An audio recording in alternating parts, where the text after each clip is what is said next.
उन्हें आमंत्रित करता हूं कि वो आए और आज की धर्म सभा का मंगलाचरण के माध्यम से शुरुआत करें।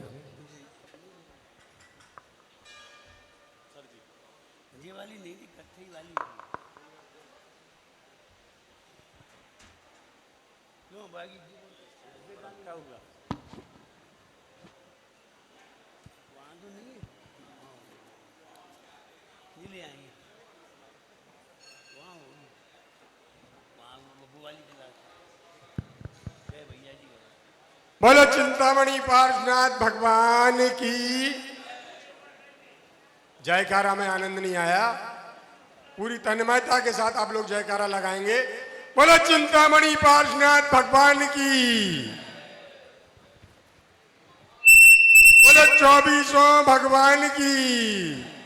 संत शिरोमणि आचार्य गुरुवर विद्यासागर जी मामून राज की। गणाचार्य श्री विराग सागर जी मामून राज की। उच्चारणाचार्य आचार्य श्री विनम्र सागर जी मामून राज की।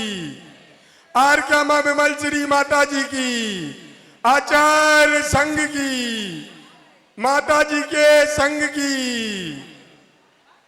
सबसे पहले आपको भगवान पार्श्वनाथ स्वामी के पास मैं ले चलूंगा।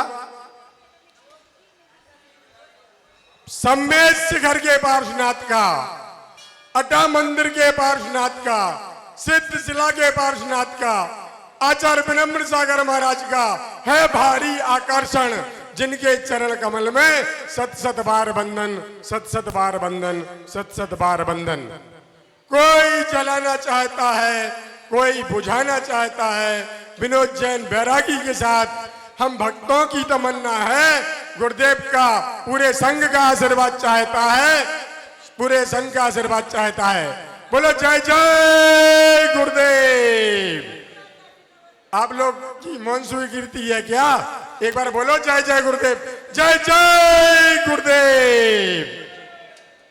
जब तक सूरज चांद रहेगा, जब तक सूरज चांद रहेगा, धरती का कोई किनारा नहीं होता, धरती का कोई किनारा नहीं होता, आकाश का कोई किनारा नहीं होता। ये संत विनम्र सागर जी मामून राज, इनका भी दुनिया में कोई मुकाबला नहीं होता, इनका भी कोई दुनिया में मुकाबला नहीं होता। आचार्य विनम्र सागर के आने से बाहर आ गई, जो अब तक थे मुर्दा, उनमें भी जान आ गई, उनमें भी जान आ गई, उनमें भी जान आ गई। विनम्र सागर को देखा तो मन खुश हो गया। पंचम काल में देखो चौथा काल हो गया, चौथा काल हो गया, चौथा काल हो गया। इन संतों के चरणों में तो, इन संतों के चरणों में तो स्वर्गों जैसा लगता है। बिछुड़ जाने पर इन संतों से नरकों जैसा लगता है।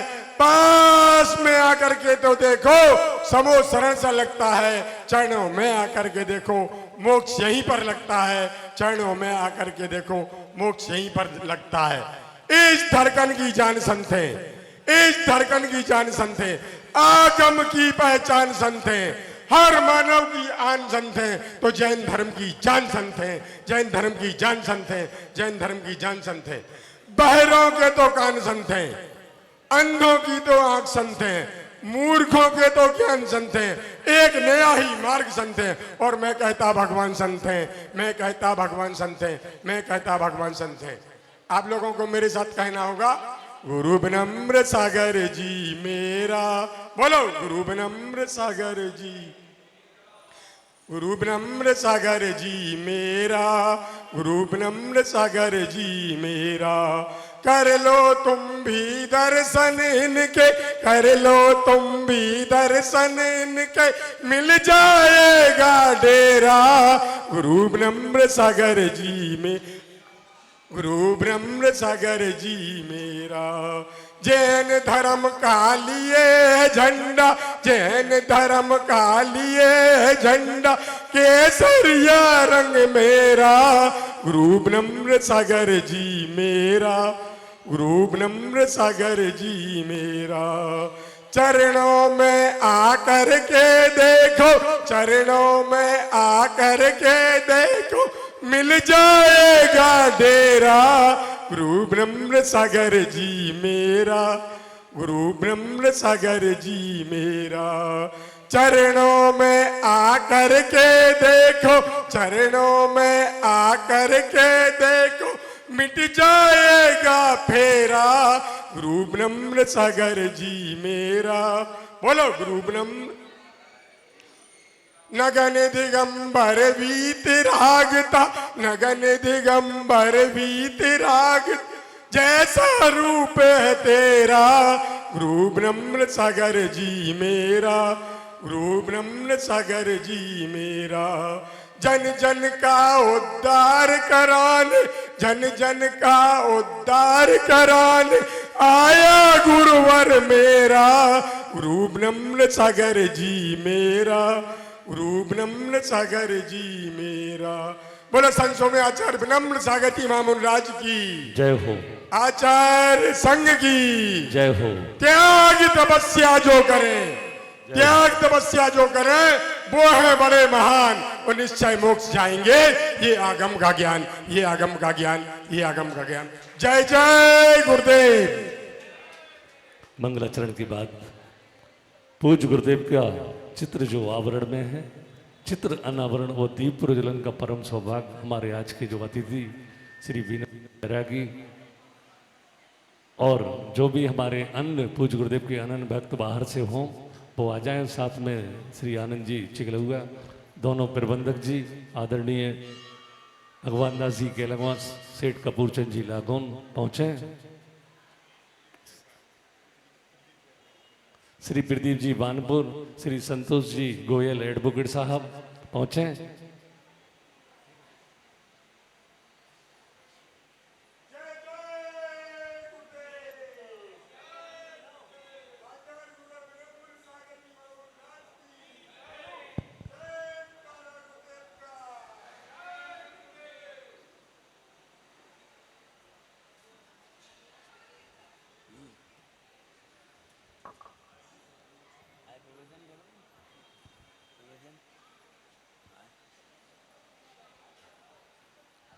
ज्योत से ज्योति जलाते चलो, ज्ञान की गंगा बहाते चलो। राह में आए जो दीन दुखी, सबको गले से लगाते चलो, सबको गले से लगाते चलो। बोली परम पूज्य राष्ट्रसंत गणाचार्य श्री 108 विराग सागर जी महामरी राज्य की।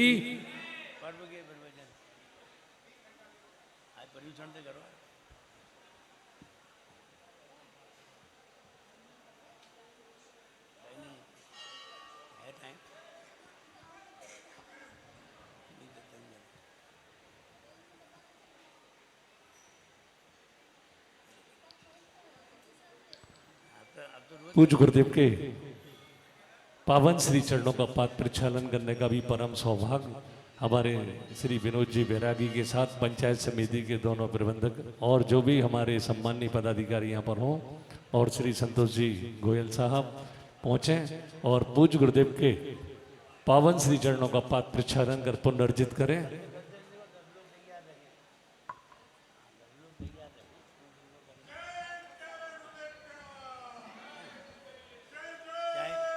ग्रुप के लोग हो चाहे कोई हो, अलग अलग ग्रुप के।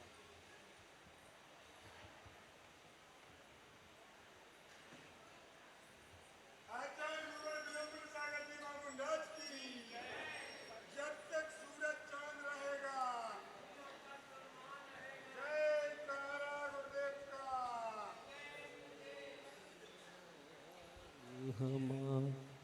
मैंने गुरु जी के चरण पकारे, धन्य भाग हमारे। मैंने गुरु जी के चरण पकारे, धन्य भाग हमारे। पाद प्रक्षालन के बाद भी पूज्य गुरुदेव के कर कमलों में माजिन बाणी भेंट करने का भी सौभाग्य हमारे जो आज बाहर से अतिथि श्री विनोद जी बैरागी के साथ श्री प्रदीप जी बानपुर। अजय जी कमल हटा दो, लगाने तो ढंग से लगाओ।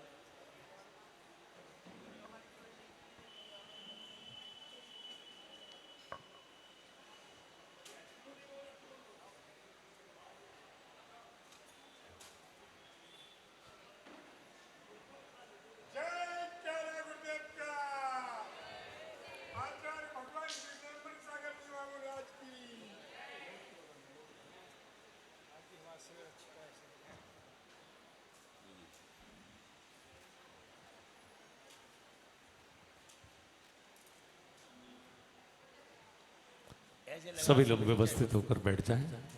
अपने दोनों हाथों का श्रीफल बनाकर भाव सहित पूज्य गुरुदेव के पावन श्री चरणों में संपूर्ण समाज की ओर से त्रिकाल नमोस्तु निवेदित करते हुए निवेदन करते हैं। हे गुरुवर, अपनी अमृतमय वाणी से हम सभी को अभिसिंचित करने की कृपा करें। नमोस्तु आचार्य श्री, नमोस्तु नमोस्तु। जो विनोद सागर महाराज, विनोद सागर, पहले विनोद सागर जी महाराज। सभी लोग हाथ जोड़कर परम पूज्य मुनि श्री स्वामी विनोद सागर जी महाराज के पावन श्री चरणों में नमोस्तु निवेदित करते निवेदन करेंगे। हे मुनि श्री, आप अपनी अमृतमय वाणी से हम सभी को अभिसिंचित करने की कृपा करें। नमोस्तु मुनि श्री।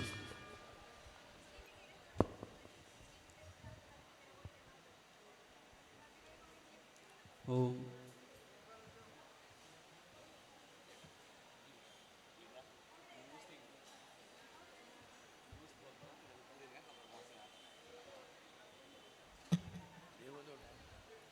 सभी लोग दोनों हाथ जोड़ लें। नमो नमो हरिहंताणं, नमो नमो सिद्धार्णं, नमो नमो आयर्याणं, नमो नमो उवजायाणं, नमो लोय सवसाहुणं, नमो नमो विराग सागर, नमो नमो विनम्र सागर।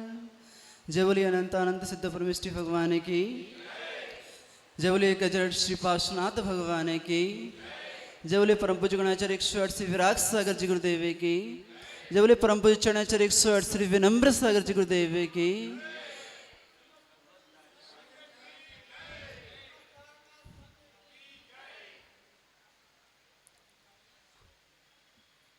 अब हम सभी के बीच में हमने पर्युषण पर्व कई बार आए और कई बार हमने मनाए, लेकिन पर्युषण पर्व क्यों आते हैं ये हमने अभी तक नहीं जाना कि पर्युषण पर्व, ये 10 धर्म जो आते हैं ये क्या है, क्यों आते हैं। इसको हमने पर्युषण पर्व मनाए, उत्तम क्षमा मार्दव अर्जव, ये सब क्या है, ये मेरी आत्मा के धर्म, आत्मा का स्वभाव है। हमने अभी तक इन स्वभाव को नहीं जाना। हमने जिनेंद्र भगवान के ये वचन हैं, ये क्या है, गुण। जिन धर्म उत्तम क्षमा मार्दव आर्जव सोच सत्य संयम तप आकिंचन और ब्रह्मचर्य, ये 10 धर्म मेरी आत्मा के स्वभाव हैं। और इन स्वभाव को जाने बिना, इनको अपने आचरण में अपने जीवन में उतारे बिना हम कभी सिद्धत्व अवस्था को नहीं प्राप्त कर सकते। तो सर्वप्रथम एक एक जो जिनेंद्र भगवान के वचन है उनको उनके साथ जीना। हमने कभी ये सीखा कि उत्तम क्षमा धर्म आया, उत्तम सोच धर्म आया, तो इसके साथ मुझे किस प्रकार से जीना है, अपने अंदर मुझे इसको किस प्रकार से उतारना है। तो इन 10 धर्मों को यदि अपने जीवन में लाना है तो सबसे पहले इंद्रिय विषय कसायों का विमोचन करना होगा। क्या करना होगा, इंद्रिय विषय कसायों का विमोचन, संसार शरीर भोगों से विरक्त होना होगा।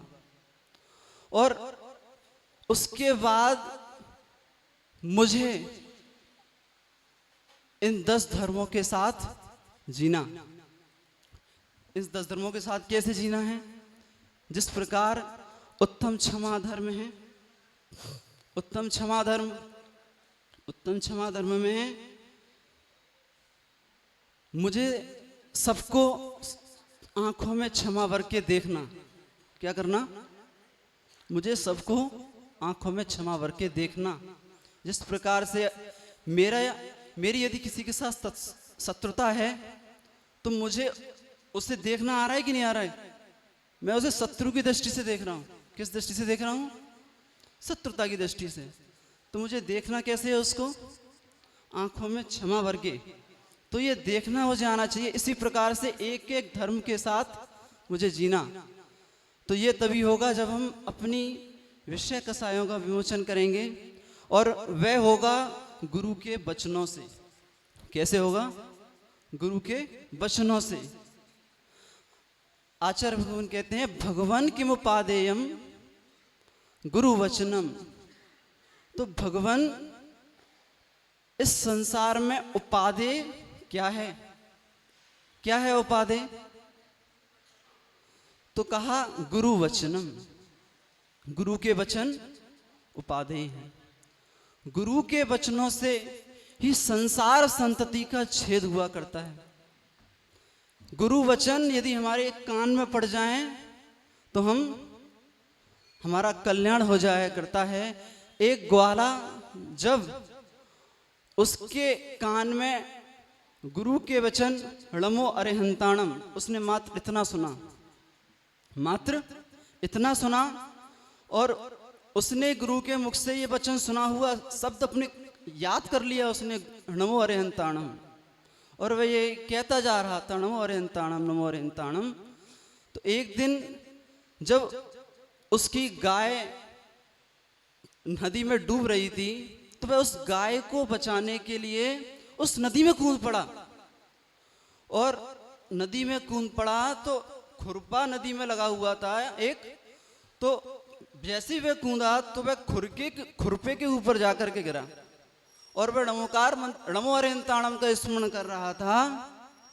तो जैसे ही वह गिरा तो उसके प्राण पखेरु हो गए, उड़ गए, और वह नमो अरिहंताणम पद को याद करने, स्मरण करने मात्र से वह देवगति को प्राप्त हुआ। तो एक शब्द गुरु का कितना कल्याणकारी होता है, बहुत कल्याणकारी होता है। गुरु वचन हमारे जीवन में हमें मोक्ष का मार्ग दिखाते हैं। हे उपादेय का ज्ञान कराते हैं कि हे क्या है और उपादेय क्या है, क्या छोड़ने योग्य है और क्या ग्रहण करने योग्य है। तो जब तक हमें क्या गलत है और क्या सही है, जब तक इस बात का ज्ञान नहीं होगा तो हम कैसे जानेंगे कि किसको छोड़ेंगे और किसको ग्रहण करेंगे। बिन जाने ते दोष गुणन को कैसे तजिए गहिए, कि गुण क्या है और दोष क्या है, जब तक ये नहीं जानेंगे तब तक हम उसको कैसे ग्रहण करेंगे। तो इसलिए गुरु के वचन ही उपादेय हैं, अन्य किसी के वचन उपादेय नहीं है। हमने किसके वचन उपादेय मान रखे हैं? हमने किसके वचन उपादेय माने हैं? यद्यपि जिनेंद्र भगवान के वचन भी उपादेय नहीं है। क्यों नहीं है? क्योंकि आप शास्त्रों को पढ़ोगे तो आपको समझ में आ जाए, जरूरी नहीं है कि शास्त्र में क्या लिखा है, किस अपेक्षा से लिखा है, ये कौन बताएगा? गुरु। इसलिए क्या कहा? भगवान किमुपादेयम गुरु वचनम, गुरु के वचन उपादेय। अगर शास्त्र पढ़ने मात्र से ज्ञान होने लगा तो गुरु की आवश्यकता क्या थी? कोई आवश्यकता है गुरु की? नहीं। तो शास्त्र में किस अपेक्षा से क्या लिखा हुआ है, कहां किस गुणस्थान की अपेक्षा से बात लिखी है, किस अपेक्षाकृत बात लिखी है, व्यवहार नए से है कि निश्चय नए से है, हम पढ़ लेते हैं और अपने मन में जो आया वो समझ लिया, जैसा आया वैसा लगा लिया, और वैसी ही प्रवृत्ति वैसी ही क्रिया हम करने लगे। तो ये क्या हो गया? तो आपके सामने रखी तो जिनेंद्र भगवान की वाणी थी, लेकिन आपने उसको सही रूप में ग्रहण नहीं कर पाई। तो सही रूप में ग्रहण कराने के लिए गुरु निमित्त हैं, बिना गुरु के ज्ञान नहीं होता। तो गुरु, और जिसके जीवन में गुरु नहीं होते उसका जीवन शुरू भी नहीं होता। तो इसलिए अपने जीवन में कोई ना कोई एक गुरु बनाओ। और गुरु किस लिए बनाए जाते हैं? गुरु किस लिए बनाए जाते हैं? गुरु इसलिए बनाए जाते हैं जिससे हम उनसे अपनी समस्याओं का समाधान पा सकें, और हम अपने जीवन में आने वाली समस्याएं हम किसके पास लेकर के जाएंगे? गुरु के पास। तो गुरु ही हमें हर समस्या का समाधान बताते हैं, चाहे वह लौकिक हो या पारलौकिक हो। चाहे किसी भी क्षेत्र की समस्या हो, सारी समस्या कौन समाधान करता है? गुरु। तो इसलिए गुरु के वचन उपादेय हैं। भगवन किमुपादेयम गुरु वचनम हेयमपि चकिम कार्यम। और हे क्या है? हे क्या है? अकार्य, ना करने योग्य कार्य। वह क्या है? हे। उसको ना करें जो हे है, उसको करें जो उपादेय है, जो ग्रहण करने योग्य है। जैसा जिनेंद्र भगवान ने कहा है, उसको ग्रहण करना, उसको मानना, उस पर श्रद्धान करना, उसमें रुचि रखना, उसके अनुसार चलना। श्रद्धान का अर्थ होता है रुचि। जैसा जिनेंद्र भगवान ने कहा है, उसमें रुचि रखना, उसके प्रति रुचि, तो वह बनता है श्रद्धान। तो हे और उपादेय का ज्ञान होना। तो हे मपी च किम कार्यम, जो अकार्य है उसको छोड़ना, और जो सत्कार्य हैं, अच्छे कर्तव्य हैं, उन्हें करना। आपके सठ कर्तव्य कौन कौन से हैं? कौन कौन से हैं? देव पूजा, गुरु उपासती, स्वाध्याय और ध्यान, दान और त्याग। तो ये आपके सठ कर्तव्य हैं। आप करते कि नहीं करते? कौन कौन से करते? तो ये सठ कर्तव्य नित्य प्रतिदिन ये मेरे कर्तव्य हैं। ये घर गृहस्थी के कार्य, बच्चों को पढ़ाना लिखाना, ये मेरे क्या है? ये कर्तव्य नहीं है। कर्तव्य ये नहीं है। कर्तव्य क्या है? ये मेरे कर्तव्य हैं। इनसे मेरा कल्याण होगा, और इनसे क्या होगा? इनसे संसार की वृद्धि होगी, कल्याण नहीं होगा। ये व्यवहार में आप कह लो कर्तव्य, संसार चलाने के लिए ये आप कर्तव्य कह लो। घर गृहस्थी में परिवार है तो हमें ये कर्तव्य भी हमारे हैं। बच्चों को पढ़ाना लिखाना, शादी करना, तो ये भी हमारा कर्तव्य है। तो ये व्यवहार से कह लो, लेकिन वास्तविकता में ये कर्तव्य नहीं है। वास्तविकता में जिससे मेरी आत्मा का कल्याण हो वह कर्तव्य हुआ करता है। ठीक है? तो जिससे आत्मा का कल्याण इन 66 कर्तव्यों में लगने से है। और इनमें दो मुख्य कर्तव्य हैं। कौन से? दानम पूजा मोक्षम। दान और पूजा मुख्य कर्तव्य है। ये तो करना ही करना है, और यदि ये नहीं करते हो तो आप श्रावक के योग्य नहीं हो, श्रावक कहलाने के लायक नहीं हो। तो ये तो मेरे मुख्य कर्तव्य हैं, दानम पूजा मोक्षम, और मुनि के ज्ञान और ध्यान, ये मुनि के। यदि मुनि ये नहीं करता है तो वह मुनि कहलाने के योग्य नहीं है, और श्रावक यदि ये नहीं करता है तो वह श्रावक कहलाने के योग्य नहीं है। तो मैं अपने कर्तव्यों में नित्य प्रतिदिन लगूं, तो यही हम अपने जीवन में 10 धर्मों को उतारे हैं, और हमें पूज्य गुरुदेव को सुनना है। मैं ज़्यादा कुछ नहीं बोलूँगा, और मैंने जो भी कुछ बोला पूज्य गुरुदेव से जो भी कुछ मैंने सीखा वह बोला। यदि मैंने कुछ गलत बोला हो तो सभी लोग मुझे क्षमा करें, पूज्य गुरुदेव क्षमा करें। नमस्ते। बोले परम पूज्य मुनि श्री 108 विनोद सागर जी महामुनि राज की। देखिए, हम सभी का सौभाग्य कल से महापर्व राज पर्यूषण पर्व का शुभारंभ होने जा रहा है। पूज्य गुरुदेव सत्संग का हमें सानिध्य भी है, और ऐसे महान पर्व पर जो भी संगीतमय पूजन में हमारे साधर्मी बंधु भाग लेना चाहते हैं, वो मात्र 751 रुपये की राशि यहाँ पर रखी गई है। कार्यालय में अपने नाम अंकित करा दें। और कल से जो तत्व सूत्र का वाचन यहाँ पर होगा उसके अर्घ समर्पित करने की 3100 रुपये की मात्र राशि है। पूरे परिवार को सौभाग्य मिलेगा। पूज्य गुरुदेव के पाद प्रक्षालन से लेकर आशीर्वाद सब आपके पूरे परिवार को यहाँ पर मिलेगा। जिनको भी अपने भाव हों अपने नाम यहाँ तक भेज दें। और 5 लोगों की राशि शिखर जी भेजने की हमारे सम्मानित श्रेष्ठी श्री अनिल कुमार जी सिंघई जाखलोन परिवार की ओर से है। उनके हम भावों की अनुमोदना करते हैं। सभी अपने दोनों हाथ जोड़ेंगे और पूज्य गुरुदेव के पावन श्री चरणों में विनयपूर्वक निवेदन करेंगे। हे गुरुवर, आप अपनी अमृतमयी वाणी से हम सभी को अभिषेचित करें। नमो स्वचर्षि।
सभी लोग एक बार पंच परमेष्ठी मंत्र का स्मरण कर लें।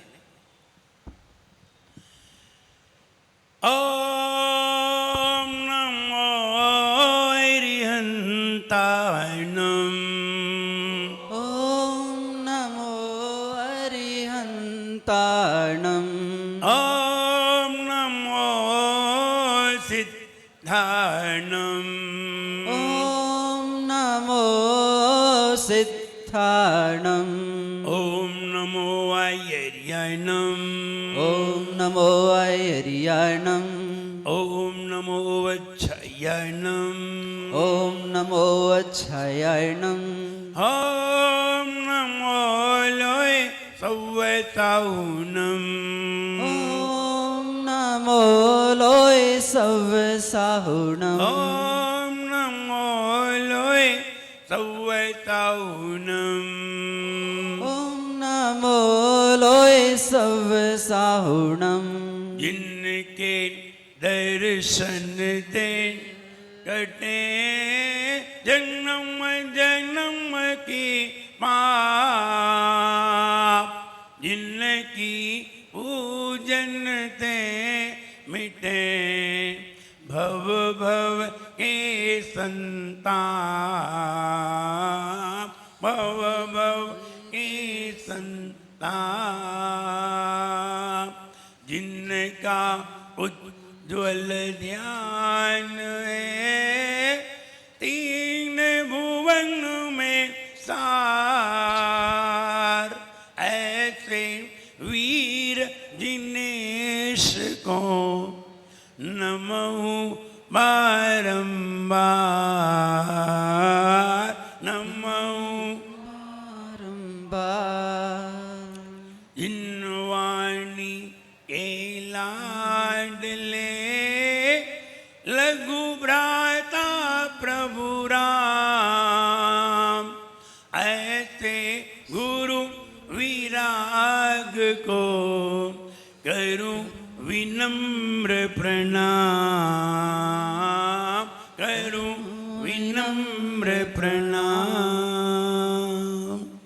बोले एक खजाना श्री पार्श्वनाथ भगवान की, एक खजाना श्री महावीर भगवान की, परम पूज्याचार्य गुरु श्री विरक्त गति गुरुदेव की, अहिंसामयी जैन धर्म की। जय बोले परम पूज्य चरणाचार्य ईश्वर श्री विनम्र सागर जी गुरुदेव की।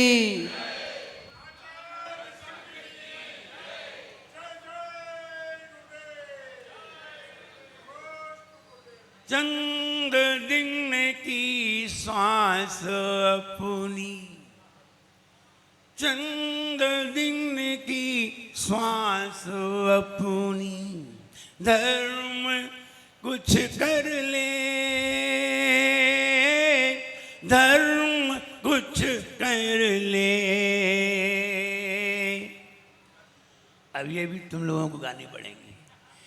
चंद दिन की श्वास अपनी, धर्म कुछ कर ले, धर्म कुछ कर ले।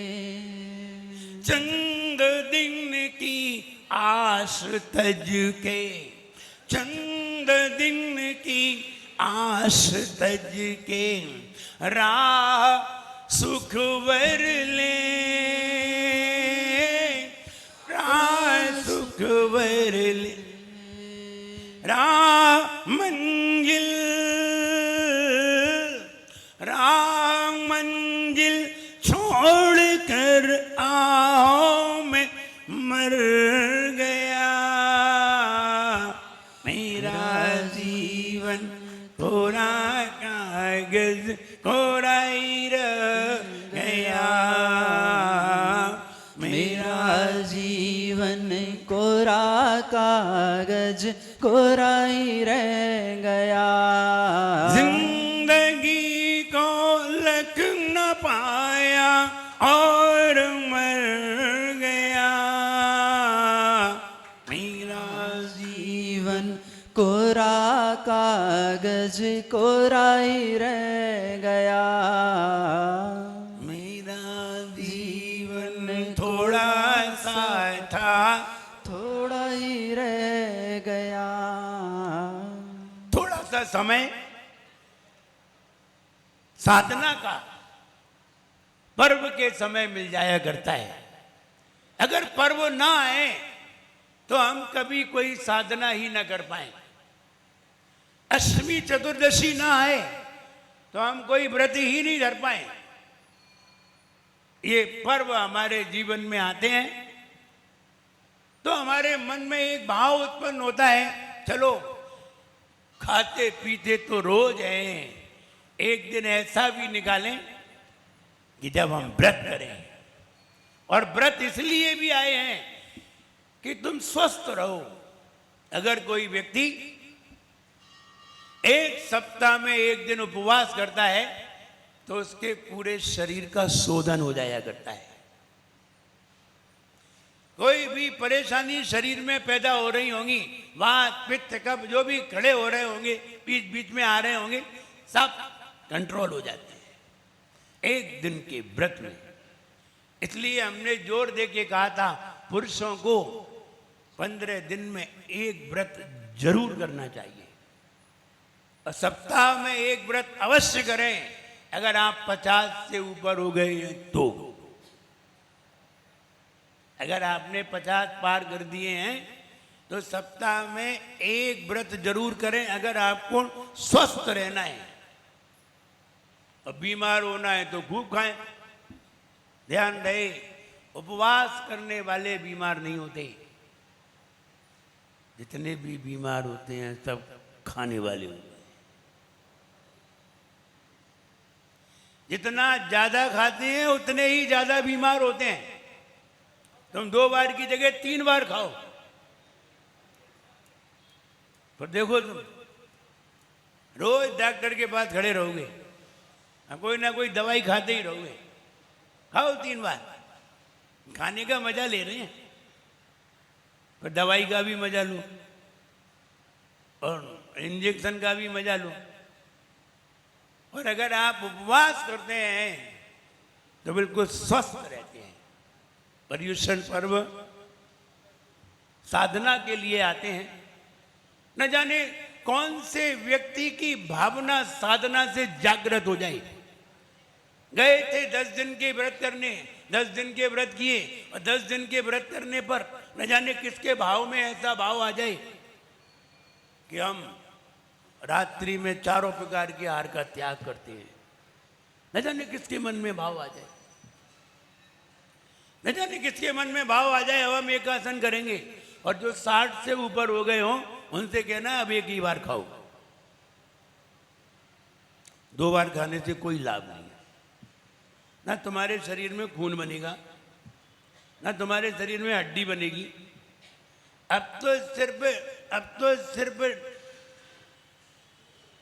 ऑयल और ग्रीस लगाने की रह गई, बस वो लगती रहे।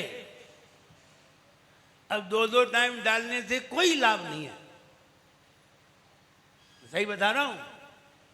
एक बार भोजन करिए। हमने तो 22 साल की 24 साल की उम्र में एक बार भोजन चालू कर दिया था, दूसरी बार लिया ही नहीं। क्या जरूरत है लेने की? एक बार भोजन, शाम को जल फल, बस हल्का। जितना हल्का लोगे उतने हल्के रहोगे, नहीं तो रात भर परेशान रहोगे। इसलिए और 60 के हो गए। अब तो हम तो गए एक दिन उपवास करो, एक दिन आहार करो। हमारी माता जी देखो, जो 60 की हो गई ना, सबको एक बार आहार मिलता है, एक दिन उपवास करना पड़ता। ऐसे रहो। माता जी जो 60 पे आ गई, सबको हमने कह दिया एक उपवास एक आहार। और 2 महाराज 60 पे आ गए हैं, तो उनको भी एक उपवास एक आहार है। अब हम भी थोड़े दिन में आ जाएंगे। हम विचार करेंगे, क्योंकि उन्हें थोड़ी प्रवचन करना है, उन्हें थोड़ी सारी चीजें देखना है, उन्हें तो अपनी साधना करना है। इन्हें साधना करना है, उन्हें एक उपवास एक आहार करते हैं, स्वस्थ रहते हैं। अगर आपको पूरी आयु जीना है तो पहले रहन सहन सीखो, वरना पूरी आयु हर कोई नहीं भोग पाता। उम्र जरूर मिलती है 80 साल, मर जाते हैं पहले ही। और जो उपवास आदि करते हैं वे पूरी आयु लेकर के जाते हैं। पूरी आयु ज्यादा तो हो ही नहीं सकती, ज्यादा होने की तो कोई संभावना ही नहीं है। 1 सेकंड नहीं बढ़ सकती, लेकिन पूरी तो ले सकते हो। पूरी लेने के लिए उसी तरह हमें रहना पड़ता है। इसलिए ये पर्व आए हैं। किसी ने रात्रि में पूछा था हमसे, शायद शादीलाल जी ने पूछा था कि 10 लक्षण पर्व और धर्म में क्या अंतर है। पर्व साल में 3 बार आते हैं, 10 लक्षण साल में 3 बार आते हैं, लेकिन 10 धर्म नहीं आते। 10 धर्म नहीं आते। पर्व में धर्म का प्रवचन क्यों किया गया? और पर्व तो माह के महीने में भी आते हैं, तब क्यों नहीं किए गए? पर्व तो दूसरे महीने में भी आते हैं, तब क्यों नहीं किए गए? रसलक्षण के प्रवचन तब क्यों नहीं किए गए? इसी पर्व में क्यों किए गए? ध्यान दें, पर्व तो साल में 3 बार आते हैं, लेकिन 10 धर्म के प्रवचन भाद्र के महीने में ही होते हैं, और कोई महीने में 10 लक्षण के प्रवचन नहीं होते। उसका कारण भाद्र के महीने से ही जब प्रलय होगी और आगे की जो सृष्टि चालू होगी तो वो कल से ही चालू होगी। इसलिए जो जीव हिंसक थे, छठे काल में भोजन तो बंद, पंचम काल के अंत से भोजन खत्म हो जाएगा, फिर आपके घर में दाल रोटी कुछ नहीं बनेगी। मंदिर खत्म, भोजन खत्म, मुनिराज खत्म, सब खत्म हो जाएंगे। पंचम काल के आज से 18,472 वर्ष के बाद सब खत्म। मुनिराज, मंदिर, धर्म, यहां तक कि भोजन।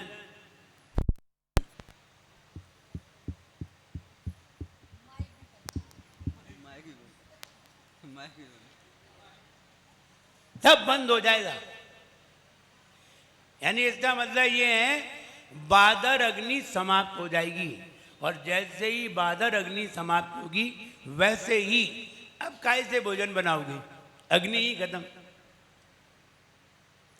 अग्नि क्यों खत्म होगी? जब तक धरती पर मुनिराज हैं तभी तक धरती पर अग्नि का संस्कार है। जो लोग कहा करते हैं बिना दिमाग के लोग, माइंडलेस पर्सन, ये कहते हैं कि पंचम काल में मुनि नहीं होते, तो उन्हें अपने किचन में गैस जला के देखना चाहिए। अगर जल जाए तो पंचम काल में भावलिंगी मुनिराज हैं। और जिस दिन न जले, ऐसा नहीं है कि तुम्हारी माचिस खराब हो जाए और न जले, तो नहीं।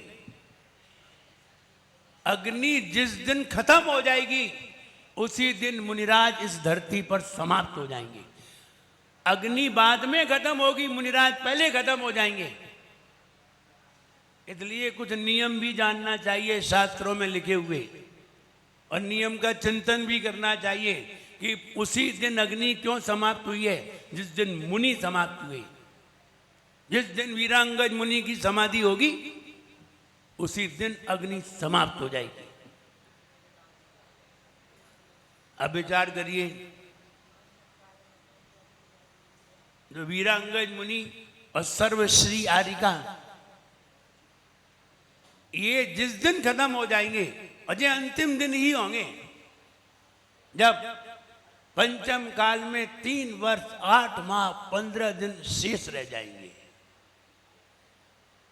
इतने दिन शेष रह जाएंगे, उस दिन उनकी समाधि हो जाएगी और वो समाधि ले जाएंगे। इधर समाधि ली और उधर। आपको वो घटना ना मालूम हो 2 मिनट में बता दें।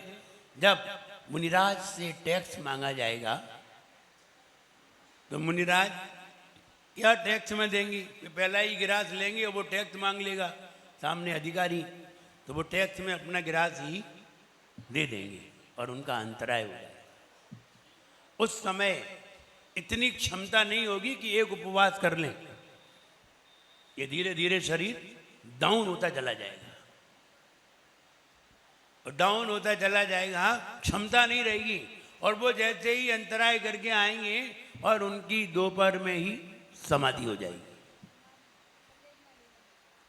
तो संलेखना ले लेंगे और समाधि हो जाएगी।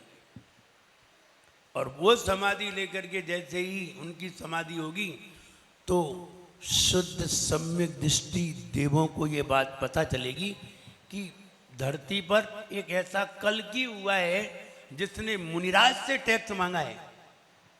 तब ऊपर से एक सम्यक दृष्टि देव आएगा और सबसे पहले राजा की ठुकाई करेगा, और इतना मारेगा कि जान से ही खत्म कर देगा।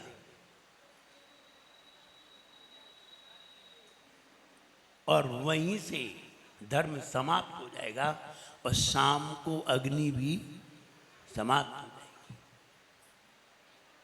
समझो, अगर मुनिराज पे कोई गिरास भी मांग लेना तो देव छोड़ेगा नहीं। गिरास भी मांग ले तो देव छोड़ेगा नहीं। कोई ना कोई आ ही जाएगा ठुकाई करने, तो वो देव उसे मारेगा, राजा को, और कल्कि को मार करके तब वहां से जाएगा और धर्म समाप्त हो जाएगा। और फिर वहां से अग्नि खत्म।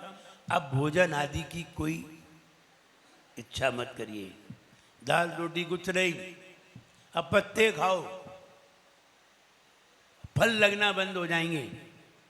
अब पत्ते खाएंगे और पत्ते खा खा करके और ये क्या क्या खाते फिरेंगे, मांस खाएंगे और मांस खाते खाते छठा काल निकल जाएगा और जब पंचम काल निकल जाएगा और छठा काल निकलेगा तब अंत में जाकर के प्रलय होगी। उसका समय है 39,472 वर्ष बाद आज से। तब यह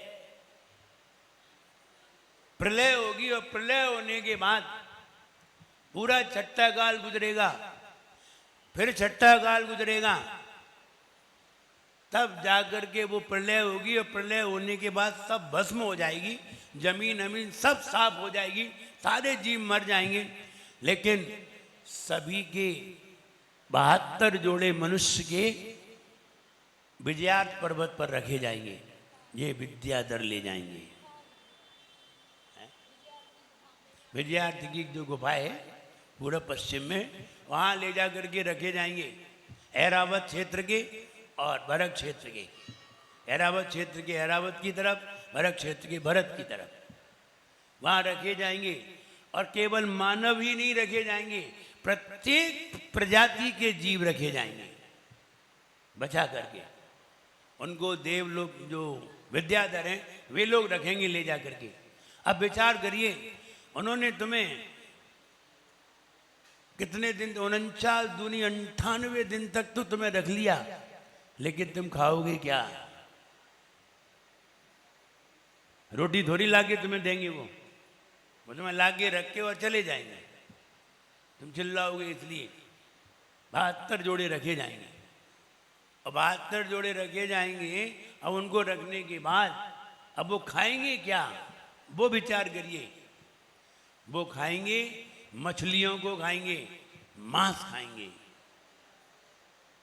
क्योंकि अब रोटी तो है नहीं, दाल सब्जी तो है नहीं, कोई लाके तुम्हें देगा नहीं। अब करेंगे क्या? वहां से जब निकल करके आएंगे, सवेरे से निकलेंगे और सवेरे निकल करके वहाँ जो रेत है, सिंधु नदी, गंगा नदी, उस नदी में जो रेत है तो रेत को खोदेंगे और खोद करके मछली को पकड़ के लाएंगे, उसमें दबाएंगे, ऊपर से रेत ढक देंगे। दिन भर की गर्मी से वो तपेगा और तपेगा तो मछली भुन जाएगी और फिर शाम को निकाल करके लाएंगे और फिर खाएंगे। कैसे मुंह टेढ़ा कर रहे हो? चिंता मत करो, तुम व्रत नहीं लोगे तो तुम भी वहीं होगे। जो व्रत नहीं लेगा वो वहीं पहुंचेगा। छठे काल में घूमोगे तो यहीं मर मर के यहीं घूमोगे और यहीं घूमोगे तो बेदिन भी तुम्हें देखने को मिलेंगे। और जो व्रत ले लेगा वो देवगति में चला जाएगा। लाखों साल की उम्र है, वहीं से देखेगा। देखो महाराज ने बताई थी, मानी नहीं। इसलिए वो मांस खाने लगेंगे और मांस खा करके जीवन गुजारेंगे। 49 दिन उधर के निकालेंगे। ज्येष्ठ कृष्णा एकादश्याम से श्रावण आषाढ़ शुक्ला पूर्णमासी तक 49 दिन होते हैं। ये 49 दिन खराब वर्षा होगी, उसमें इन्हें मांस खाने पड़ेंगे। फिर अच्छी वर्षा होगी, श्रावण कृष्णा एकम से भाद्र शुक्ला चौथ तक 49 दिन। फिर 49 दिन अच्छी वर्षा होगी रसों की। फिर पेड़ लगाएंगे, पेड़ों में फल लगाएंगे, फल लगेंगे, रस वाले फल आ जाएंगे और वो मांस खाते होंगे। अब आज के दिन, कल के दिन उन्हें उपदेश दिया जाएगा। देखो अभी तक, अब वो बाहर निकल के जैसे ही मांस खाने आएंगे तो उन्हें सबसे पहले क्षमा का उपदेश दिया जाएगा, अहिंसा का उपदेश दिया जाएगा। तो कल से वो क्षमा धर्म का प्रारंभ होगा। जीवों को क्षमा करिए। अब पहले तुम्हारे पास ये पेड़ नहीं थे, फल नहीं थे, अब यहाँ फल फूल लग चुके हैं, पेड़ भर चुके हैं। अब मांस खाना बंद करो और फल फूल खाना प्रारंभ करो। तब वो वहां से हटेंगे, मांस को छोड़ेंगे, त्याग करेंगे और 10 धर्म का उपदेश प्रारंभ होगा। इसलिए 10 धर्म का उपदेश सिर्फ भाद्र के महीने में है, माह के महीने में नहीं है। 10 लक्षण पर्व हैं, 16 कारण पर्व हैं, लेकिन धर्म का उपदेश नहीं है। धर्म का उपदेश अलग बात है और पर्व होना अलग बात है। धर्म का उपदेश क्यों दिया गया? क्योंकि जीव हिंसा में संलग्न थे, मांस भक्षी थे, इसलिए उनको धर्म का उपदेश देना जरूरी था। तब विद्याधरों ने उन्हें धर्म का उपदेश दिया। मुनिराज ने नहीं, विद्याधरों ने धर्म का उपदेश दिया और धर्म का उपदेश दे करके उनसे ये सब त्याग कराए। इसलिए कल से वो धर्म का उपदेश प्रारंभ हुआ। और पर्व अलग चीज है। हाँ, ये जरूर है, ये शाश्वत है, निरंतर होते हैं। ऐसा नहीं है पंचम काल से प्रारंभ हुए, ऐसा भी नहीं है षष्ठम काल से प्रारंभ हुए, ये भी नहीं है कि अभी अभी प्रारंभ हुए हैं। नहीं नहीं, ये तो अनादि से हैं।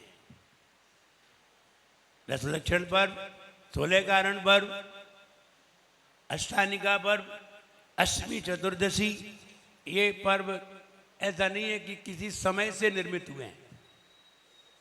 ये तो निरंतर चल रहे हैं, चलते रहेंगे।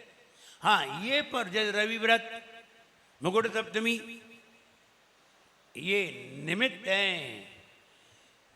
तीर्थंकर भगवान का मोक्ष हुआ, वहां से प्रारंभ हो गए।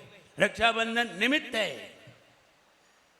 दीपावली निमित्त है, लेकिन वो निमित्त गए, वे तो शाश्वत है, चलते ही रहेंगे, चाहे दीपावली आए चाहे ना आए। इसलिए ये पर्व प्रारंभ हुए। पर्व में धर्म की साधना की जाती है। श्रावक शक्ति के अनुसार व्रत को धारण करता है, ढोंग के अनुसार नहीं, शक्ति के अनुसार। कहते हैं हम व्रत कर रहे हैं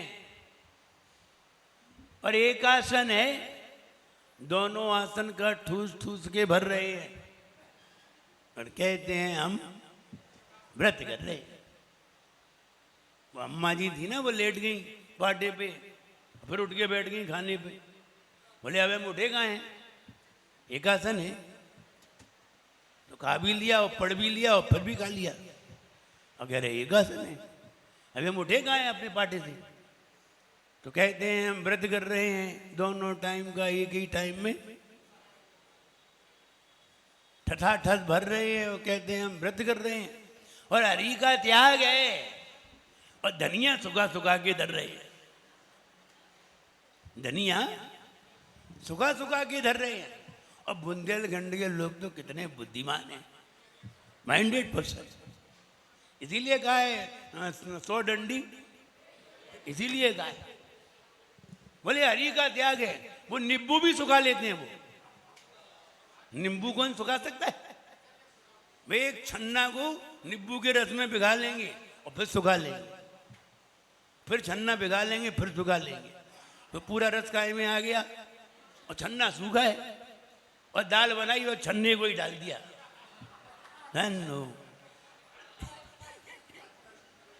और सिकिंदी बनाई वो छन्ने को ही थोड़ा घोल लिया।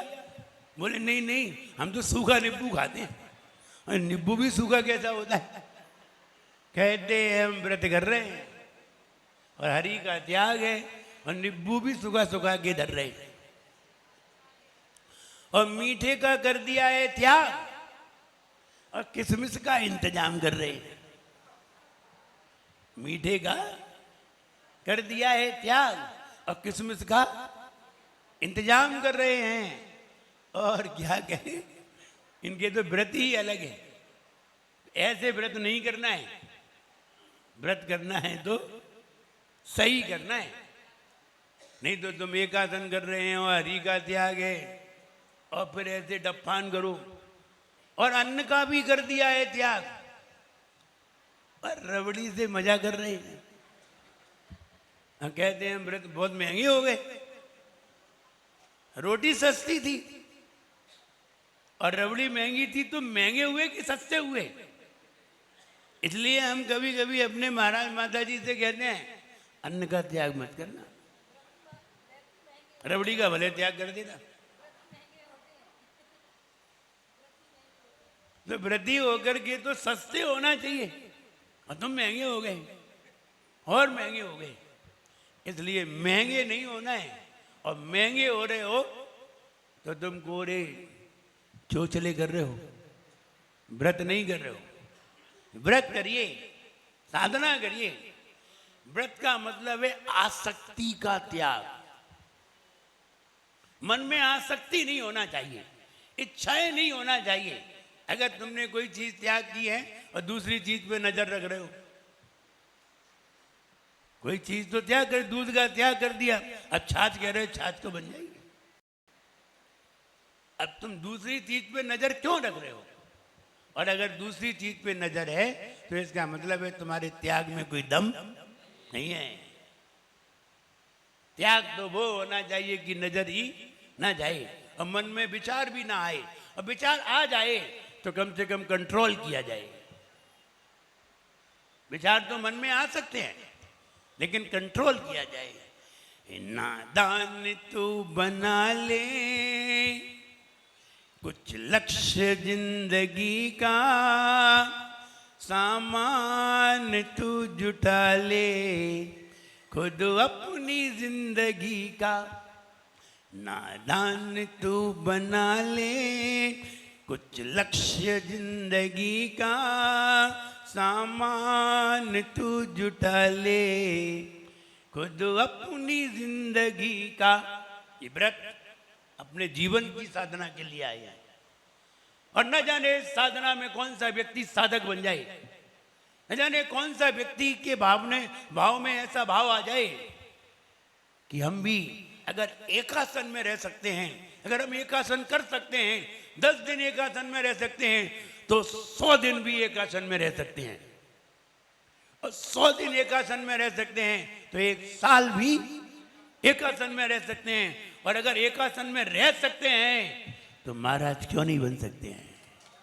ये वाली भावना आनी चाहिए। और हम अपनी भावना बता रहे हैं आपको। धन्य कुमार जी, तुम्हारी भावना नहीं कह रहे। 10-10 दिन के उपवास की इकाई के लिए, 10-10 दिन एकासन की इकाई के लिए किसका अभ्यास किया था? अरे ये अभ्यास इसलिए किया था कि आगे की स्थिति हमारी सही बनी रहेगी कि नहीं, इसलिए 10 दिन व्रत करके देखे थे। तो व्रत इसीलिए किए जाते हैं। और अभी बहुत तो लोगों को ये नहीं मालूम कि व्रत क्यों करते हैं। अभी तक तो यही समझते रहे हैं कि व्रत हमारे घर में सुख शांति रहे, हमारे घर में संपन्नता रहे, कोई परेशानी ना आए, इसीलिए व्रत करते हैं। इसलिए व्रत करते ही नहीं है। अगर इसलिए व्रत करते तो हम किस लिए करते हैं? हमारे कौन से घर में अशांति है? हम किस लिए व्रत करते हैं? महाराज लोग किस लिए व्रत करते हैं? बोले आत्म शांति के लिए। नहीं, ना आत्म शांति के लिए करते हैं, ना घर में शांति के लिए करते हैं। हम व्रत करते हैं समाधि की साधना के लिए। और नहीं मालूम हो तो मालूम कर लो, समाधि की साधना के लिए व्रत करते हैं। हम 2-2, 3-3 उपवास करते हैं। क्यों करते हैं? कभी मेरी समाधि होगी, अंत समय आएगा, और अंत समय में हम ना तो बोल पाएंगे, ना सुन पाएंगे, ना देख पाएंगे, ना हाथ उठा पाएंगे, ना कर पाएंगे, ना कुछ खा पाएंगे और ना पी पाएंगे। फिर बताइए, मन को संक्लेशित होने से कैसे बचाएंगे? कौन सी ताकत लगाएंगे? फिर तब ये उपवास की ताकत काम आएगी, तब ये व्रत की ताकत काम आएगी। हमने 5-5 दिन नहीं खा करके देखा है, तो 5 दिन तक अगर तुम्हारे प्राण शरीर से ना निकले तो तुम्हें संक्लेशता नहीं होगी, तुम्हारे अंदर खाने पीने का विचार नहीं आएगा, और खाने पीने का विचार नहीं आएगा तो तुम्हारा स्वर्ग निश्चित है। पहले विचार करिए, काय के लिए व्रत करते हैं? 100 में से 99 लोगों को नहीं मालूम कि व्रत क्यों करते हैं। वो चारित्र शुद्धि के व्रत करना, काय के लिए? वो चारित्र नहीं लेना है, चारित्र शुद्धि के व्रत करना है। वो हमने कर लिए, अब हम उद्यापन करना चाहते हैं। तुम लो और रख दो, तुम्हारा कुछ नहीं होना है। ये चारित्र शुद्धि के व्रत किए क्यों थे? चारित्र की शुद्धि के लिए। चारित्र है ही नहीं, और चारित्र का कोई विचार भी नहीं है, और शुद्धि के व्रत करने, करो व्रत। इसलिए कहते हैं ना कि वो कहते हैं हम व्रत कर रहे हैं, और फिर इन्हें यही नहीं मालूम कि व्रत क्यों किए जाते हैं। हमसे पूछो ना, हम अष्टमी को करते ना, चतुर्दशी को, जब मन में आया तब करते हैं। मन में आ जाना चाहिए। हम उपवास कर क्यों रहे हैं? उपवास इसलिए कर रहे हैं कि हमें कभी आहार न हो, कभी अंतराय हो जाए तो हमें कोई संक्लिष्टता ना हो। और सबसे ज्यादा संक्लिष्टता होगी समाधि पर। इसलिए साधु को 5-5 दिन 10-10 दिन पानी पीकर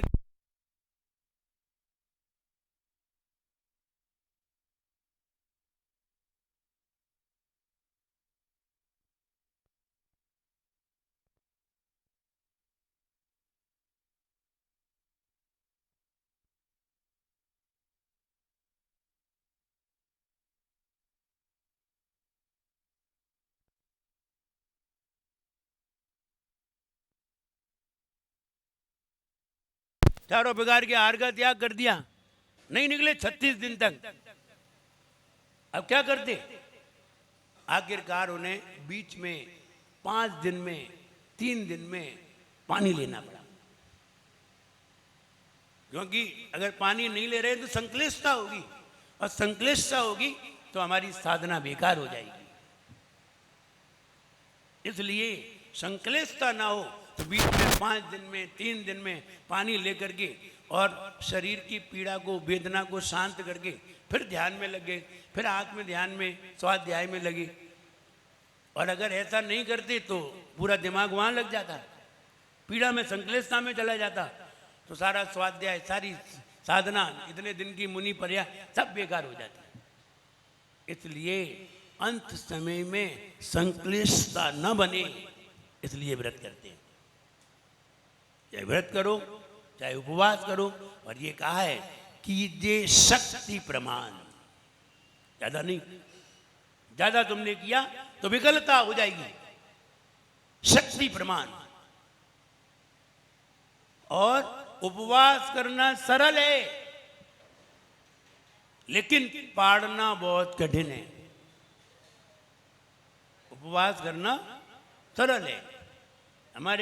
हमारे भिंड में आचार्य जब विराग सागर जी महाराज आए तो तब मुनि महाराज थे, 3 महाराज थे आचार्य श्री के साथ 1988 में। आचार्य बाहुबली सागर, मुनि बाहुबली सागर, मुनि अजित सागर और मुनि विराग सागर, 3 मुनिराज आए थे। जब बाहुबली सागर महाराज थे वो कर्नाटक के थे, तो वो अष्टांगा में 8 दिन पानी नहीं लेते थे, 8 दिन बाद आहार लेंगे। पर्यूषण में 10 दिन बाद आहार लेते थे। आचार्य सन्मति सागर महाराज पर्यूषण में 10 दिन तक आहार पानी नहीं लेते थे, और प्रवचन 2 घंटे करते थे। आचार्य सन्मति सागर महाराज तपस्वी सम्राट 10 दिन तक बिना पानी और कंटिन्यूअस 2-2 घंटे प्रवचन बिना माइक के बोलते थे, उनकी दम थी। और 3 घंटे खड़े होकर के सामायिक, गजब तपस्या थी उनकी, इसीलिए वो तपस्वी सम्राट कहे जाते। तो उन्होंने 10-10 दिन के उपवास किए, तो आचार्य श्री उनके 3 दिन तक आहार कराने जाते थे। 10 दिन बाद 3 दिन तक आचार्य श्री खुद आहार कराने जाते थे, और हमने उन्हें देखा है कैसे आहार कराना है। तो बोले उपवास करना सरल है, पाड़ना कठिन है। और हुआ ये, जब चातुर्मास के बाद बाहुबली सागर मुनिराज सोनागिरी चले गए आचार्य विमल सागर जी के पास, और उन्होंने होली पर अष्टांगा में उपवास किए। अब आचार्य श्री तो वहाँ थे नहीं, वो तो वहाँ से चले आए थे, और वो उनको विमल सागर जी महाराज जी के पास छोड़ आए थे। और 8 दिन के उन्होंने उपवास किया अष्टांगा में, और 9वें दिन जब पाड़ना करने गए तो वहाँ आचार्य विराग सागर जी तो थे नहीं, उनकी पाड़ना किसी ने कैसी कराई, क्या कराई, और उनकी 10वें दिन समाधि हो गई। उपवास करना सरल है, पाड़ना कठिन है। इसलिए उपवास करना भी सीखो और पाड़ना करना भी सीखो। जब आप उपवास करते हैं, 1 दिन का करें, 2 दिन का करें, 3 दिन का करें, 1 दिन के उपवास में कोई ज्यादा फर्क नहीं पड़ता। 3 दिन के उपवास के बाद थोड़ा विचार करना चाहिए। अगर 3 दिन आपने पानी नहीं लिया है तो आपको चौथे दिन कैसा आहार करना चाहिए, ये भी दिमाग रखना चाहिए। और अगर 8 दिन 10 दिन नहीं किया है तो बहुत सोच समझ के 3 दिन तक तो आपको रोटी नहीं लेना है, रोटी खाना ही नहीं चाहिए 3 दिन तक, उसके बाद खाइए। वरना रोटी अगर पहले ही दिन खा ली ना तो वो रोटी तुम्हें बहुत हानिकर सिद्ध होगी। इसलिए उपवास करना सरल है, व्रत करना सरल है, लेकिन पढ़ना बहुत कठिन है। साधुओं के चरणों में अगर साधु है उनसे आशीर्वाद लीजिए और फिर वो बताएंगे कि कैसे तुम्हें आहार लेना है। इसलिए व्रत करना सरल है लेकिन उनकी पालना कठिन है। हम व्रत क्यों करते हैं ये बात तुम्हें मालूम चली, समाधि की साधना के लिए, बाकी सब व्यर्थ है। तुम ये कह रहे हो हम ये वाले व्रत कर रहे हैं, ये वाले, तुम कोई से भी व्रत करो, व्रत करना मना नहीं है, अच्छी बात है, लेकिन व्रत का भाव समझिए कि व्रत क्यों किया जा रहा है। अंत समय में ऐसी स्थिति आती है हम ना बोल पाते हैं ना कुछ कर पाते हैं, इसलिए हमें इन पर्वों में, पर्युषण पर्वों में हमें सभी को किसी ना किसी तरह की साधना जरूर करना चाहिए। चाहे भले ही एकासन करें, निर्जल करें, अच्छी बात है, जितना सदता है करिए, शक्ति के प्रमाण करिए। शक्ति नहीं है तो मत करिए, शक्ति है उपवास करिए। उपवास की शक्ति नहीं है, जल फल लीजिए, जल फल से काम नहीं चल रहा है, एक बार आर एकासन करिए। एकासन से भी नहीं चल रहा है तो रोज तो 2 आसन करते हो, तो फिर कौन सा व्रत कर रहे हो? एकासन तो करो ही। एकासन करके शाम को भले ही पानी ले लो, लेकिन रोज जैसा ना रहो। रोज जैसा रहे तो व्रत से क्या मतलब। इसलिए रोज जैसा न रह करके परिउषण नाम ही देखिए, क्या नाम है, परिउषण। परि माने चारों ओर, परि माने जैसे परिवार चारों ओर से करे वार, उसे कहते परिवार। बेटा अलग, बेटी अलग, पत्नी अलग, और सारे लोग करें एक पे बार, परिवार। ऐसे ही परिउषण, उषण माने गर्मी, हीट। चारों तरफ से हम अंतरंग में हीट पैदा करें, उपवास करके, व्रत करके, ध्यान करके, स्वाध्याय करके, जाप करके, पूजन करके, इन सभी से हम क्या अपने अंदर क्या पैदा कर रहे हैं, ऊष्मा। परि माने चारों ओर, चारों ओर से सभी कार्यों से अंदर ऊष्मा पैदा करें, इसका नाम है परिउषण, परियुषण। संधि विच्छेद कर दीजिए, परि धन उषण बराबर पर्युषण। इसलिए ऊष्मा को अंतरंग में उत्पन्न करें तो तुम्हारे अंदर तप होगा। ऊष्मा पैदा होगी तो तप होगा, और तप नहीं करोगे तो तपन होगी। तप नहीं करोगे तो तपन होगी, चिंतन नहीं करोगे तो चिंता होगी, और तप नहीं करोगे तो तपन होगी। इसलिए जोर दे के कहना है पर्युषण है। हम सभी लोग साधक बने। अगर कोई शिविर में जाते हैं वहाँ भी साधना करते हैं, और घर में रहते हैं वहाँ भी साधना करें। ये बात सही है कि घर से शिविर में अच्छी साधना होती है, क्योंकि घर में तो घर है, चाहे जब आओ पढ़ जाओ, और शिविर में तो शिविर है, वहाँ वैसे ही रहना पड़ता है। इसलिए घर में भी अगर साधना करते हो तो अच्छे से साधना करिए, व्रत करिए, उपवास करिए, बिस्तरों का त्याग करिए, 10 दिन के लिए खूब सामायिक करिए, शाम को सामायिक करके सोइए, सवेरे जल्दी उठिए, फिर सामायिक करिए, फिर भगवान की आराधना करिए। ऐसा अगर करते हैं तो आपके व्रत सार्थक होते हैं। लेकिन 10 दिन ही करते हैं ये उचित नहीं है। आप हमेशा करिए। भगवान की आराधना कोई 10 दिन के लिए नहीं है, भगवान की आराधना तो हमेशा के लिए है। हमेशा करिए। एक बार खाना भूल जाओ लेकिन भगवान की आराधना नहीं भूलिए, वो जरूरी है। खाना भले ही भूल जाओ, खाना नहीं खाओ तो कोई फर्क नहीं पड़ता है, लेकिन आराधना नहीं करो तो पूरा दिन खराब हो जाता है। भोजन नहीं करो तो कोई दिन खराब नहीं होता है, लेकिन आराधना नहीं करो तो पूरा मन खराब हो जाता है, चिड़चिड़ाहट होने लगती है, किसी से कैसे बात करने लगते हैं। इसलिए अच्छी बात है कि हम इन व्रतों में साधना करें, बढ़िया अपने स्वच्छ कपड़े हों, अपने घर से ही स्वच्छ कपड़े पहन के आएं और घर से ही द्रव्य लेकर के आएं, बढ़िया द्रव्य लेकर के आएं।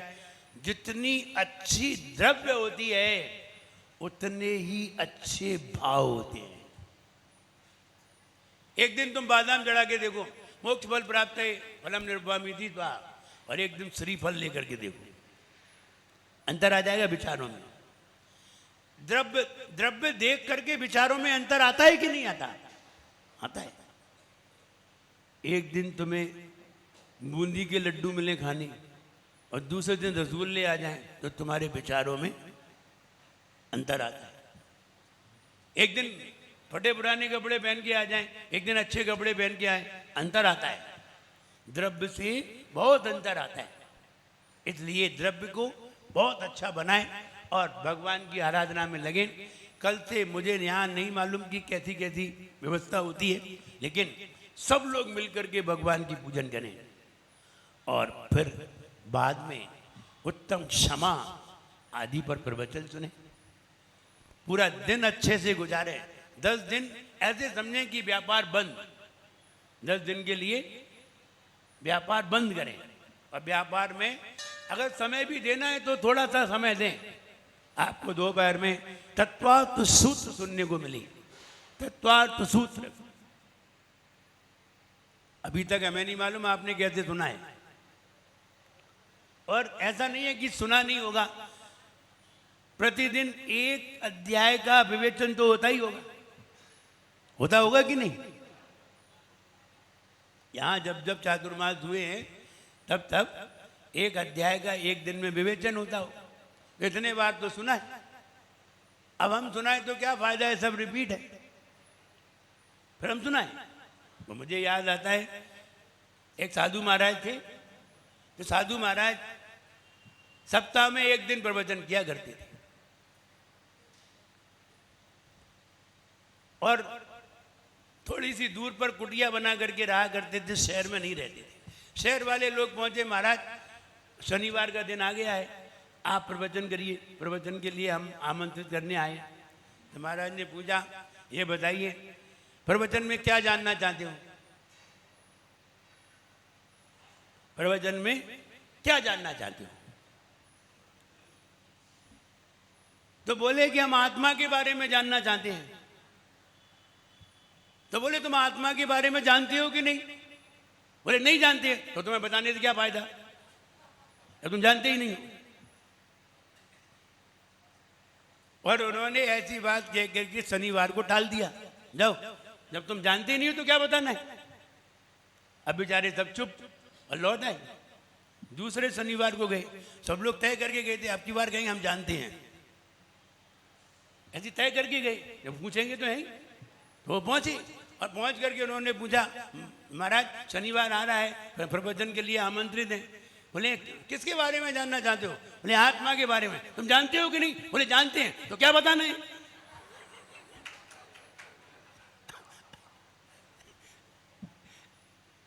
जब तुम जानते ही हो तो क्या बताना है? बेचारे चुप। तुम जानते ही हो।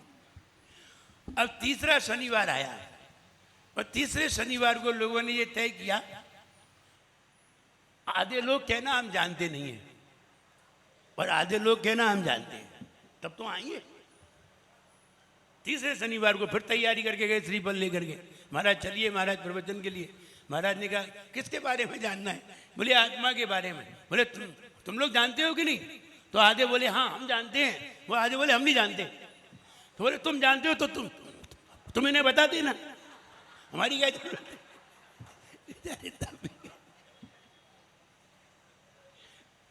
जो जानते हैं वो नहीं जानते उन्हें बता देंगे, बेचारे फिर भी रह गए। चौथे शनिवार को वो गए ही नहीं।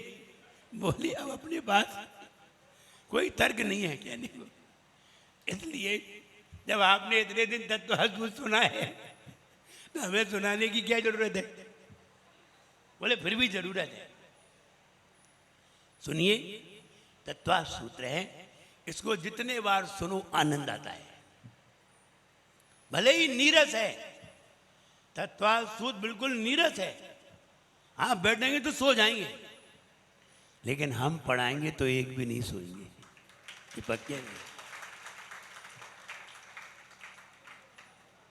हम नीरस में भी रस डालते हैं, ऐसा नहीं है। नीरस में भी रस कैसे डाला जाता है ये तो हम जानते हैं।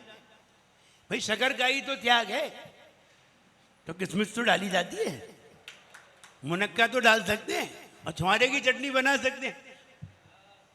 भाई शक्कर का ही तो त्याग है, लेकिन मीठे का आनंद तो आ ही जाता है।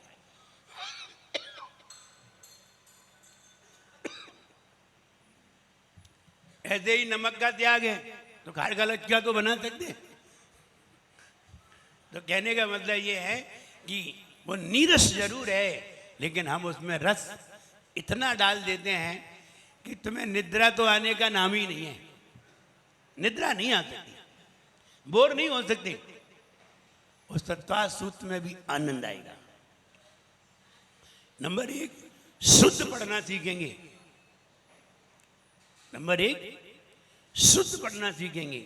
शुद्ध पढ़ना बहुत कठिन है, बहुत कठिन, इतना सरल नहीं है। हम तो यहां तक कभी कभी कह देते हैं कि कोई भी व्यक्ति तत्वा सूत्र को शुद्ध सुना दे, लाओ 11,000 रुपये तो हम दिलवाते होते, नहीं यही 11,000 रुपये दिलवाए, वरना उसे भी 1,100 रुपये देने पड़ेंगे। तो कोई तैयारी नहीं होता। हमने बहुत जगह कहा, टीकमगढ़ में भी कहा और यहां भी कह रहे हैं, ऐसा नहीं है यहां नहीं कह रहे हैं कि अगर कोई तत्वार सूत्र शुद्ध पढ़ दे, हम यहां भी 11,000 रुपये दिलवा दें, लेकिन गलत पढ़ा तो नहीं मानेंगे। बोलो कोई तैयार हो रहा हो तो तैयारी बताए हमें, वरना 1,100 रुपये जमा करने हो, ज्यादा नहीं करने।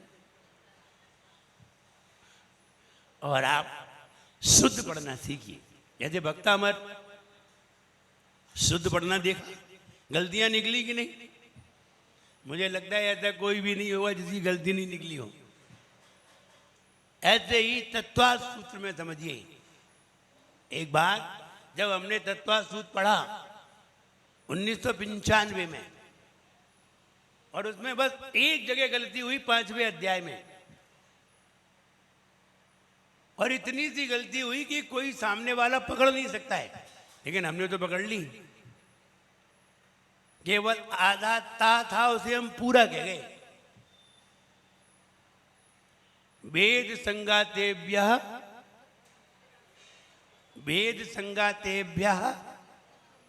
उत्पद्यन्ते, और हम जरा सा कह गए थे उत्पद्यन्ते, बस इतनी सी गलती कह गए थे। इतनी सी गलती में हमने तत्वा सूत्र को रिजेक्ट कर दिया। मेरी गलती है इसमें। अब आप समझिए पढ़ने का ढंग।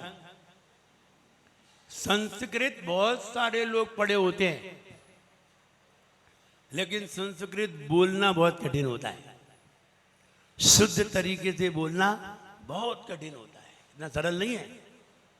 अगर आपको कोई शुद्ध पढ़ के बता दे तो समझ लेना चाहिए आप एक उपवास के फल को प्राप्त करने के अधिकारी हो गए। इसलिए शुद्ध तत्वा सूत्र को पढ़िए और शुद्ध तत्वा सूत्र को समझिए।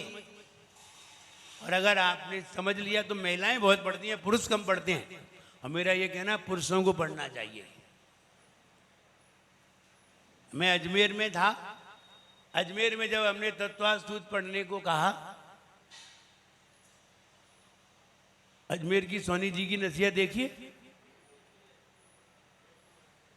वहां से लेके वहां तक की होगी लंबाई। इधर उधर मंदिर में जब हमने दोपहर में तत्वा सूत्र पढ़ाया तो उसमें कम से कम 1000 से ज्यादा लोग थे और जेंट्स ज्यादा थे, महिलाएं कम थे। क्योंकि उनमें एक ललक थी कि तत्वा सूत्र शुद्ध पढ़ना है। जेंट्स लोग ज्यादा थे। तो कहने का मतलब ये है शुद्ध पढ़ना सीखिए। तत्वार्थ सूत्र जैन धर्म की बाइबिल है। अगर आपने तत्वार्थ सूत्र पूरा ढंग से विस्तृत पढ़ लिया तो आपको बहुत जैन धर्म समझ में आ जाएगा।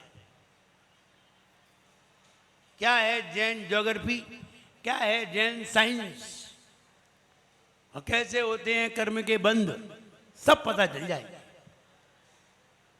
अगर तत्वा सूत्र को सही ढंग से समझ लिया तो। एक ही ग्रंथ पढ़ लिया तुमने तो तुम्हें बहुत जैन धर्म समझ में आ जाएगा और तुम आराम से फर्राटेदार प्रवचन करने लगोगे। और महिलाओं ने इतने बार पढ़ लिया है, तत्वा सुन लिया है, लेकिन अब सुनिए, 1 घंटे में हम कितना बता सकते हैं, आप उसे भी सुनिए, सुनने का प्रयास करिए। कल से उत्तम क्षमा का प्रवचन प्रारंभ होगा। क्षमा, उत्तम क्षमा, दोनों में अंतर कल जानेंगे। क्षमा कौन कर सकता है, उत्तम क्षमा कौन करता है, उत्तम क्षमा कब की जाती है और क्षमा कब की जाती है। कोई नई नई चीजें तो आपको मिलेंगी। हम अगर कोई बात बताएंगे तो नई चीजें तो आपको प्राप्त होंगी। जैसे कि आज भी नई चीज प्राप्त हुई है। हम व्रत इसलिए करते हैं कि समाधि में कोई संक्लिष्टता ना हो। ये वाले अभ्यास के लिए सारे व्रत करते हैं। और ये तो ध्यान धरने की बातें हैं। कोई रवि व्रत कर रहा है, कोई मुकुट सप्तमी कर रहा है, लेकिन इन्हें ये नहीं मालूम कि इनका लक्ष्य क्या है। इनका लक्ष्य तो इतना ही है कि ये कर रहे हैं तो हम भी कर रहे हैं, और ज्यादा इनके कोई लक्ष्य नहीं है। इसलिए अंतिम लक्ष्य रखिए कि समाधि के समय मेरे अंदर कोई संक्लिष्टता ना हो। ऐसी साधना हमें निरंतर करते रहना चाहिए। और ऐसे व्रत कल से हमारे प्रारंभ हो रहे हैं। पर्युषण पर्व, ये पर्युषण हमारे जीवन में संस्कार बनाए, हमारे जीवन को संस्कारित करें और हमारे जीवन में आगे की साधना को उत्पन्न करें। ऐसा मेरा सबके लिए भाव है। सब लोग ऐसा ही भाव करते हुए उन पर्युषण पर्व को मनाने का प्रयास करें। मेरा सबके लिए खूब आशीर्वाद है। सब लोग खुश रहिए, प्रसन्न रहिए। जय बोलिए परम पूज्याचार्य गुरुवर श्री विरागतागर जी गुरुदेव की। और पर्युषण पर्व में आप लोग ऐसे नियम बना लीजिए 10 दिन के लिए। एक ही बार भोजन करेंगे, ज़्यादा दूर तक भ्रमण नहीं करेंगे और कपड़े भी ज़्यादा नहीं पहनेंगे। 2, 4, 5 जोड़ी निकाल लीजिए बस। इनका इससे ज़्यादा उपयोग नहीं करेंगे। ऐसा आप सीमित बन के देखिए। थोड़े समय के लिए, 10 दिन के लिए सीमित बन के देखिए और धीरे धीरे ऐसे संस्कार में आप अनुभव लीजिए कि कितना आनंद है, कितनी शांति है। मन शांत रहा, ना इधर उधर भागने का मन हुआ, ना कुछ करने का मन हुआ। यही तो धर्म है। महाराज हैं, अपने कमरे में दिन भर रहते हैं, अपने मंदिर में ही दिन भर रहते हैं। कैसे इनका मन लगता होगा? ये तो बाहर ही नहीं निकलते। और हमें बाहर नहीं निकले तो मन खराब हो जाता है। और महाराज हैं, दिन भर यहीं रहते हैं, पढ़ते रहते हैं, पढ़ाते रहते हैं, कहीं भी नहीं जाते और महीने गुजर जाते हैं। और हमें 2 दिन घर में रह जाएं तो चैन ना पड़े। इसलिए ये कैसे रह पाते हैं, ये अनुभव करिए। थोड़े थोड़े सीमित रहना सीखें, इससे हमारे जीवन में निश्चित शांति उत्पन्न होगी और मन शांत होगा। देखिए, वर्षा योग में भक्तामर शिविर हुआ, भक्तामर शिविर हुआ।